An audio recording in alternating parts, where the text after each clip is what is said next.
जय माता की। आप सभी का हमारे YouTube चैनल जय माता की में बहुत बहुत स्वागत है। आज हम माघ मास में आने वाली पूर्णिमा व्रत की विधि और उसकी कथा को सुनेंगे और जानेंगे। उससे पहले यदि आप हमारे चैनल पर अभी नए आए हैं तो कृपा करके चैनल को सब्सक्राइब कर लीजिए और घंटी जैसे दिखने वाले बटन को भी दबा लीजिए ताकि आने वाली नई वीडियो की नोटिफिकेशन आपको आसानी से मिल सके। तो शुरू करेंगे माघशीर्ष माघ में आने वाली पूर्णिमा व्रत की विधि। उससे पहले भगवान का सुमिरन करेंगे।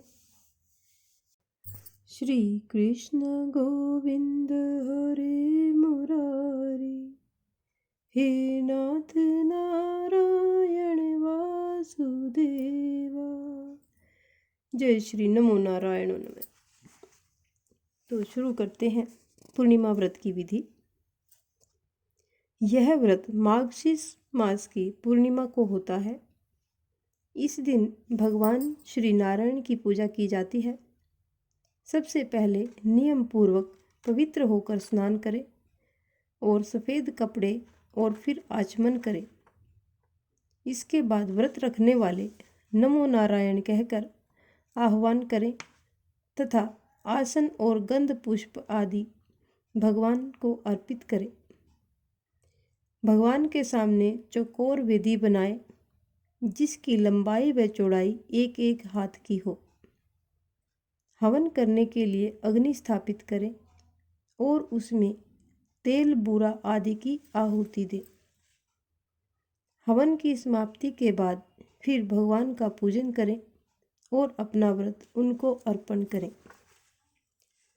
इस प्रकार भगवान को व्रत समर्पित करके सायंकाल के समय चंद्रमा निकलने पर दोनों घुटने पृथ्वी पर टेक कर सफ़ेद फूल, अक्षत, चंदन, जल सहित अर्घ देते समय चंद्रमा से कहें, भगवान रोहिणी पते, आपका जन्म अत्रि कुल में हुआ और आप क्षीर सागर में प्रकट हुए हैं।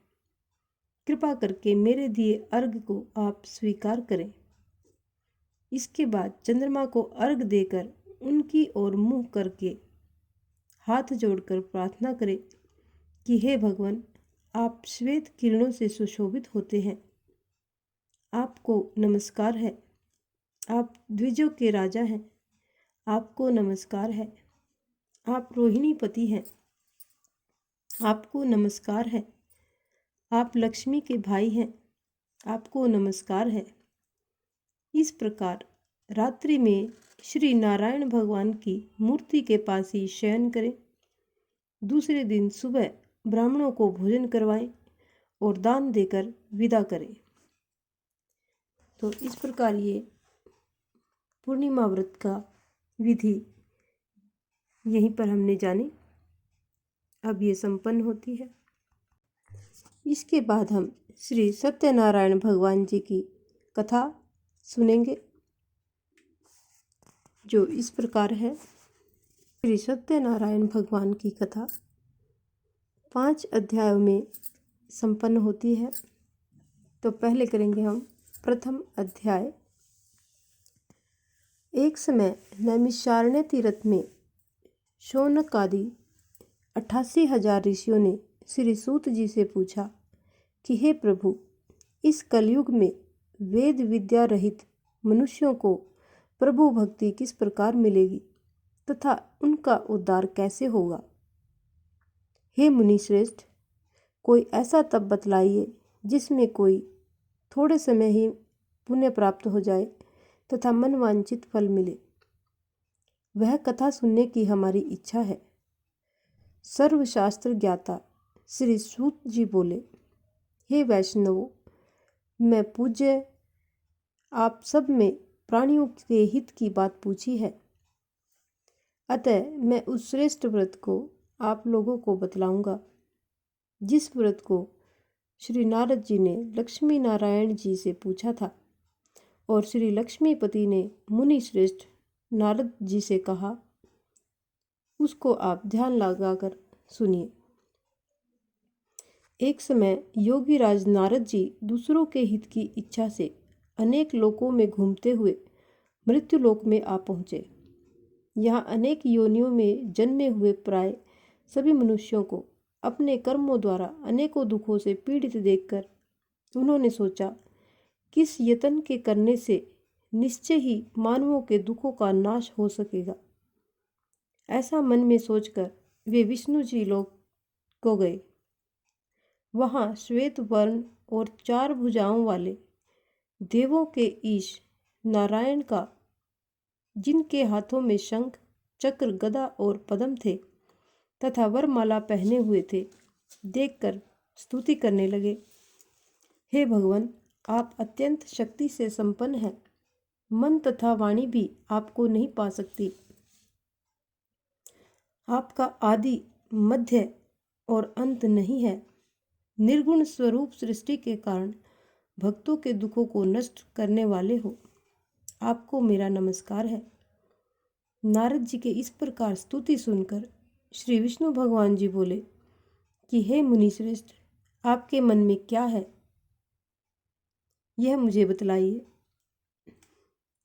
आपका किस काम के लिए यहाँ पर आगमन हुआ है, निसंकोच कहो। तब नारद मुनि जी बोले कि मृत्यु लोक में सब लोग जो अनेक योनियों में पैदा हुए हैं, अपने अपने कर्मों के द्वारा अनेक प्रकार के दुखों से दुखी हैं। हे नाथ, मुझ पर दया रखते हो तो ये बतलाइए कि उन मनुष्यों के सब दुख थोड़े से ही प्रयत्न से कैसे दूर हो सकते हैं।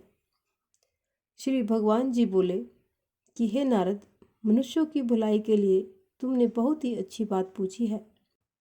जिसके करने से मनुष्य मुंह से छूट जाता है, वह मैं कहता हूँ, उसको ध्यानपूर्वक सुनो।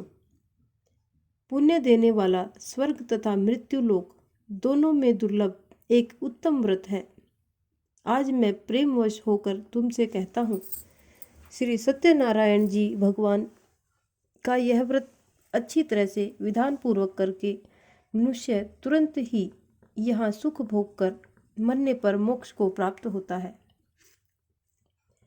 श्री भगवान के वचन सुनकर नारद जी बोले, इस व्रत का फल क्या है, क्या विधान है, किसने यह व्रत पहले किया था और किस दिन यह व्रत करना चाहिए, इसको आप विस्तार पूर्वक कहिए। भगवान बोले, दुख व शोक आदि को दूर करने वाला, धन धान्य को बढ़ाने वाला, सौभाग्य तथा संतान को देने वाला, यह व्रत सब स्थानों पर विजयी करने वाला है। भक्ति और श्रद्धा के साथ किसी भी दिन मनुष्य श्री सत्यनारायण जी की शाम के समय ब्राह्मणों और बंधुओं के साथ धर्मपरायण होकर पूजा करे। भक्ति भाव से नैवेद्य केले का फल, घी, दूध और गेहूं का चूर्ण स्वाया ले, यानी 1.25 किलो गेहूं के आटे का चूर्ण बना ले। गेहूं के अभाव में साठी का चूर्ण, यानी जिसके पास गेहूं ना हो तो साठी चावल की एक किस्म होती है, उसका चूर्ण ले ले। शक्कर तथा गुड़ ले और सब भक्षण योग्य पदार्थ जमा करके श्री भगवान जी को अर्पित करे तथा बंधु बांधुओं सहित ब्राह्मणों को भोजन करवाए। उसके बाद स्वयं भोजन करे, नृत्य गीत आदि का आचरण करे और श्री सत्यनारायण भगवान का स्मरण करते हुए समय को व्यतीत करे। इस तरह से व्रत करने पर मनुष्य की इच्छा निश्चय ही पूरी होती है। विशेषकर कली काल में मृत्यु लोक में यह मोक्ष को प्रदान करने वाला सरल उपाय है। इस प्रकार श्री सत्यनारायण व्रत कथा का प्रथम अध्याय यहीं पर संपूर्ण होता है।